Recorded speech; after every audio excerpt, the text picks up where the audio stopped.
Hey folks, it's Saturday vlog. Today, most of the day, I'm going to be going and taking pictures of area Easter egg hunts for the newspaper. We have a few other things we're going to try to do today. It's still real muddy, so we can't do a whole lot.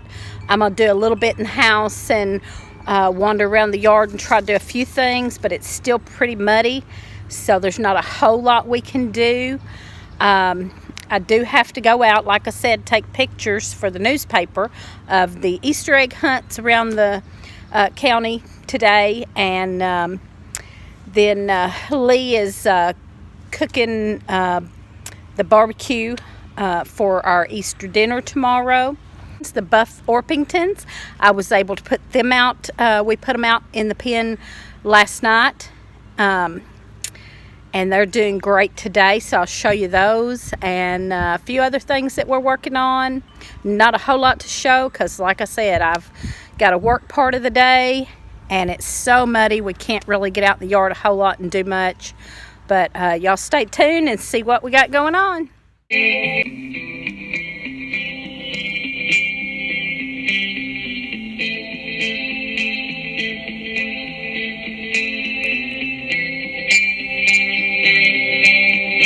A moringa growing. There's my little moringa.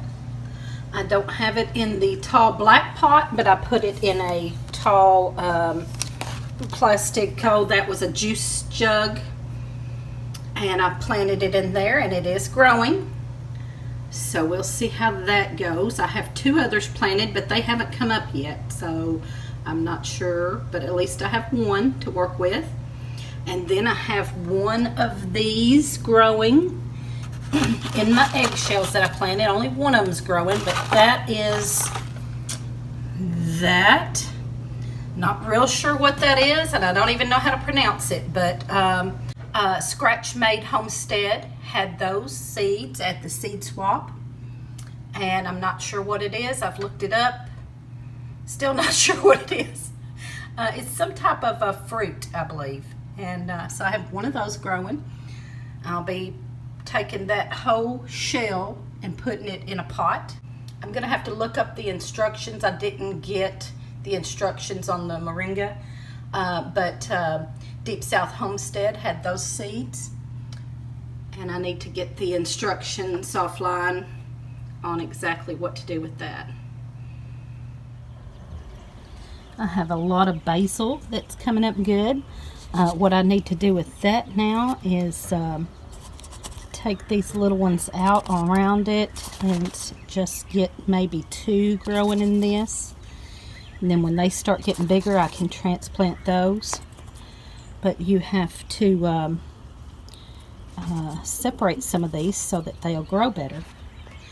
So I would just pull out a lot of these and get it down to maybe two. I planted way too many in here. I shouldn't have planted that many in there, but I did.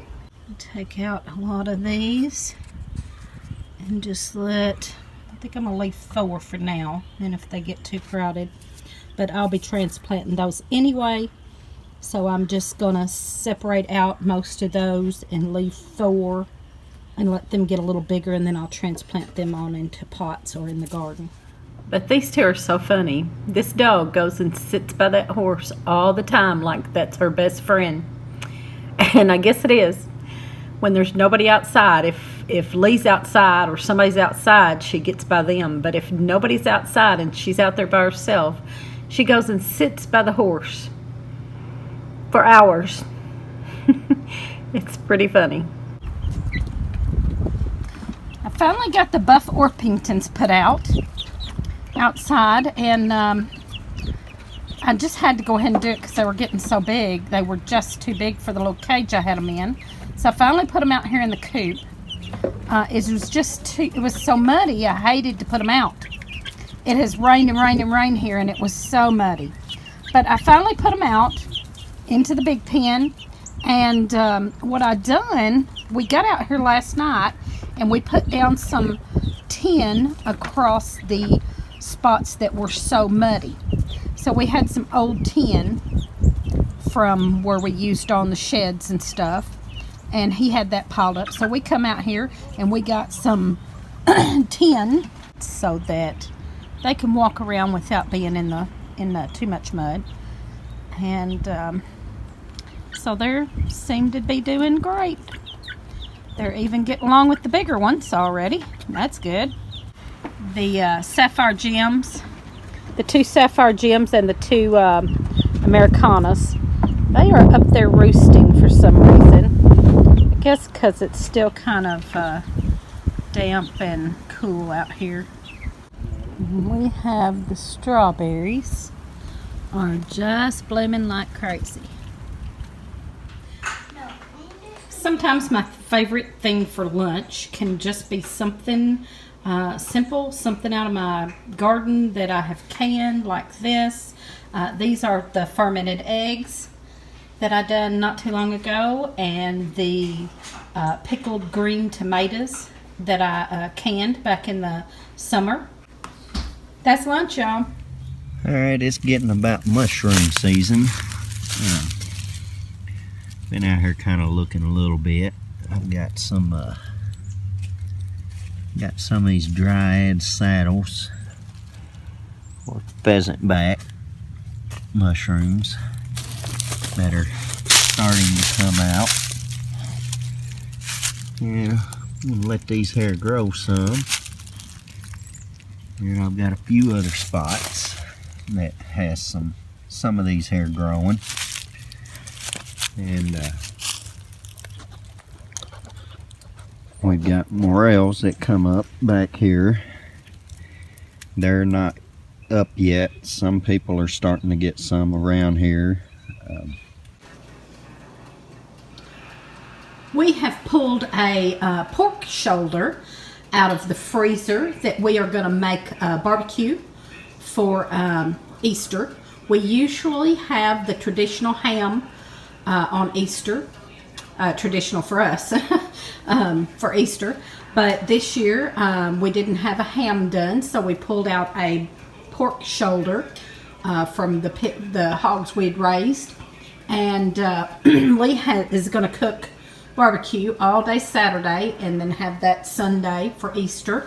And so what he's doing right now, I want to show you how he's got this. He has it soaking in a salt brine.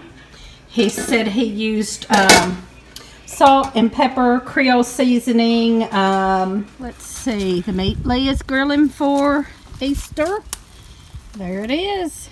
Looks delicious. But it sure is looking good already.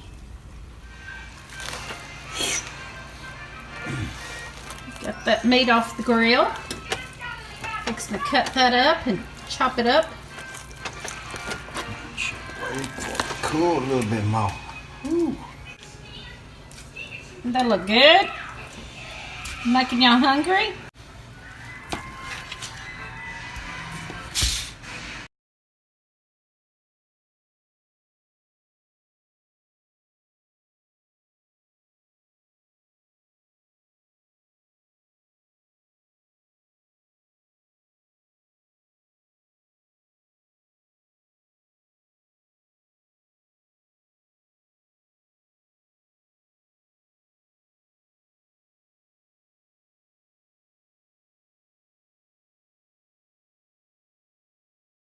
Give us a comment, thumbs up, and subscribe.